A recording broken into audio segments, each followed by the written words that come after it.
7 साल के अंदर, ठीक ना। और पेट्रोल की कीमत, पेट्रोल और डीजल बिजली की सप्लाई सरकार कर रही है। आज चंद मुट्ठी भर लोग हैं जो 4 व्हीलर गाड़ियों से चलते हैं, जिनको पेट्रोल की उपयोगिता है। आज समाज के अंदर 95% लोग हैं जिनको पेट्रोल की आवश्यकता नहीं है। और मुफ्त में आज 100 करोड़ से ऊपर लोगों को मुफ्त में वैक्सीन सरकार ने दिया। आज कोरोना में फ्री में इलाज दिया, घर घर में दवाइयाँ बांटी जा रही है, मुफ्त में दवाई, मुफ्त में पढ़ाई, मुफ्त में सिंचाई और मुफ्त में कढ़ाई, ये सारा सरकार मुफ्त में सरकार ने लिया है।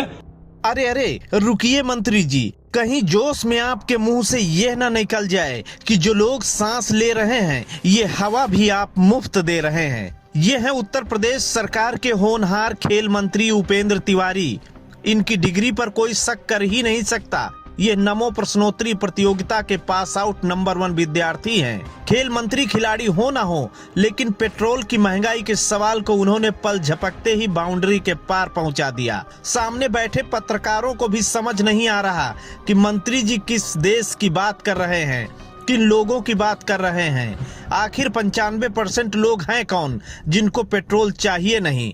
मंत्री जी तो जोश जोश में ये भी बोल गए कि दवाई फ्री और सिंचाई भी फ्री। सिंचाई फ्री की बात सुनकर देश के किसानों का सर भी चकरा गया कि अजी हम अपने ट्यूबवेल की इतनी महंगी बिजली का बिल देते हैं और मंत्री जी हैं कि कह रहे हैं सिंचाई फ्री। जिस सवाल का जवाब देने से भारतीय जनता पार्टी सरकार के बड़े बड़े प्रवक्ता भी कतराते हैं, खेल मंत्री ने मौका मिलते ही सवाल को नींबू की तरह निचोड़ कर फेंक दिया। जनवरी से लेकर जुलाई तक 63 बार पेट्रोल डीजल के दाम बढ़े। अक्टूबर महीने में अकेले लगभग 19 बार पेट्रोल के दाम बढ़ चुके हैं। दिल्ली में पेट्रोल की कीमत 105 से पार है। लखनऊ में पेट्रोल की कीमत 103 रुपए से ज्यादा है। कोलकाता में पेट्रोल 106 रुपए से ज्यादा है और मुंबई में पेट्रोल की कीमत 111 रुपए से भी ज्यादा है। सिर्फ पेट्रोल ही नहीं, डीजल के रेट भी लगातार बढ़ रहे हैं। डीजल के रेट बढ़ने से देश के ट्रांसपोर्टेशन पर गहरा प्रभाव पड़ता है, जिससे रोजमर्रा के यूज होने वाली जरूरतों के मूल्य पर अप्रत्याशित बढ़ोतरी होती है और आम जनजीवन पर महंगाई की मार बढ़ती है।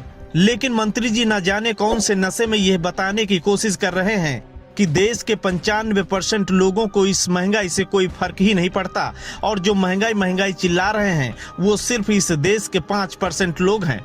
खैर, खेल मंत्री उपेंद्र तिवारी पत्रकारों की परीक्षा में पास हुए हों या ना हुए हों, जनता की परीक्षा में पास हों या ना हो, लेकिन मुख्यमंत्री योगी आदित्यनाथ जरूर उनकी पीठ थपथपाएंगे और बोलेंगे शाबाश मेरे शेर।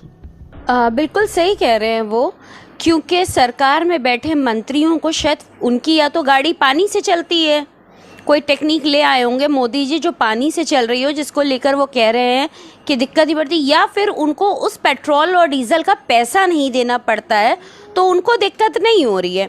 बाकी जिस तरह से कह रहे हैं किसान हैं, ट्यूबवेल चलाते हैं, तो ट्यूबवेल बिजली और कहीं ना कहीं पेट्रोल डीजल का खर्चा होता है उनका, वो चलाते हैं। आपने किसानों को तो वहाँ बैठा दिया है और आप कह रहे हैं दिक्कत नहीं हो रही 95%, क्योंकि ये झूठों की सरकार है और ये सरकार सिर्फ झूठ बोलना जानती है और झूठ को भी ऐसे साफ करके रवा करके पोंछ कर सामने करती है कि वो सत्य से ज़्यादा सत्य लगता है।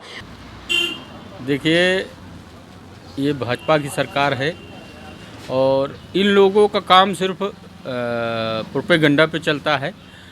अब मंत्री जी को ये नहीं मालूम है कि मंत्री जी का जितना भी खर्चा है सब कुछ तो फ्री मिल रहा है। अब इनको पेट्रोल डीजल के दाम से क्या लेना देना है। पब्लिक को इनको ये जानकारी नहीं है कि पब्लिक के जितना भी पेट्रोल डीजल का बढ़ा हुआ दाम है, ये सब इसका एक एक रुपया पब्लिक को अदा करना पड़ रहा है। उस पब्लिक को ट्रांसपोर्ट का खर्चा बढ़ जाता है, प्रत्येक चीज़ और महंगी होती जा रही है। पेट्रोल डीजल किसान को ज़रूरत लगती है डीजल की, और हमारा मानना है कि आपके समय में 80-90% लोगों को ये पेट्रोल डीजल की आवश्यकता है, वो चाहे किसान हो, चाहे अन्य ट्रांसपोर्ट संबंधी हो, या हमारे आपके घर के दैनिक उपयोग की चीज़ें हों। लेकिन इनके यहाँ तो एक प्रोपेगेंडा सेट करते हैं कि ये सब राष्ट्र हित में है। चाहे जितना ये ज्यादती करते जाएं, जिन लोगों को राष्ट्र हित की ये नकली परिभाषा इन लोगों ने समझा दी है कि जितनी भी महंगाई बढ़ेगी उतना अच्छा राष्ट्र का हित होगा। ऐसी भावना को प्रसारित करने के उसमें रहते हैं। Bureau report Ashok Kumar Yadav, INF Uttar Pradesh.